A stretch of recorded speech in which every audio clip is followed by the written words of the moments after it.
Bismillahirrohmanirrohim. Assalamualaikum warahmatullahi wabarakatuh. Salam jumpa kembali dengan channel Dunia Fana News. Malaysia sebagai salah satu pemain utama industri kelapa sawit dunia tak tinggal diam dalam menghadapi aksi kampanye boikot anti sawit yang dikumandangkan negara-negara di Eropa. Cara jitu yang ditempuh Malaysia yaitu dengan sistem barter dengan minyak sawit atau produk terkait dalam tender pembelian pesawat tempur dari negara di Eropa.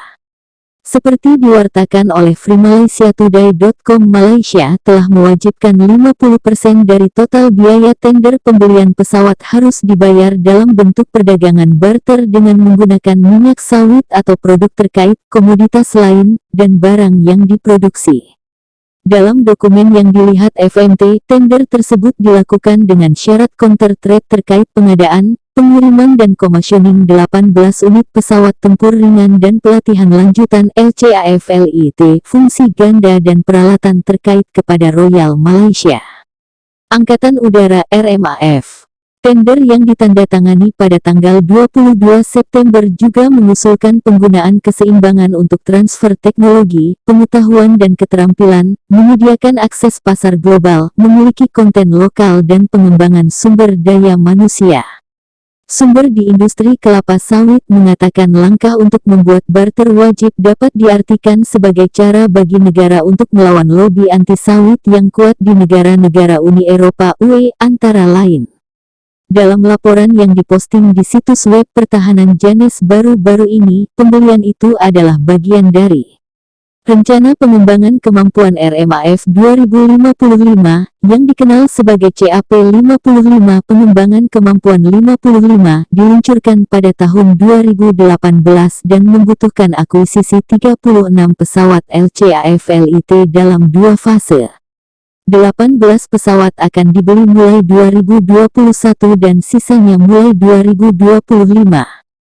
36 pesawat dimaksudkan untuk menyelesaikan 2 skuadron FLIT untuk menggantikan 7 jet pelatihan Air Maci MB339CM yang saat ini ditangguhkan dari layanan, sementara LECA menggantikan 18 pesawat BAE Systems Hawk Mk 108 dan Mk 208. Presiden Asosiasi Petani Kecil Nasional Malaysia (PKPKM) Alyasak Ambia menyambut baik langkah tersebut dan mengatakan ini adalah apa yang dia harapkan akan menyelamatkan 600.000 petani kecil di seluruh negeri.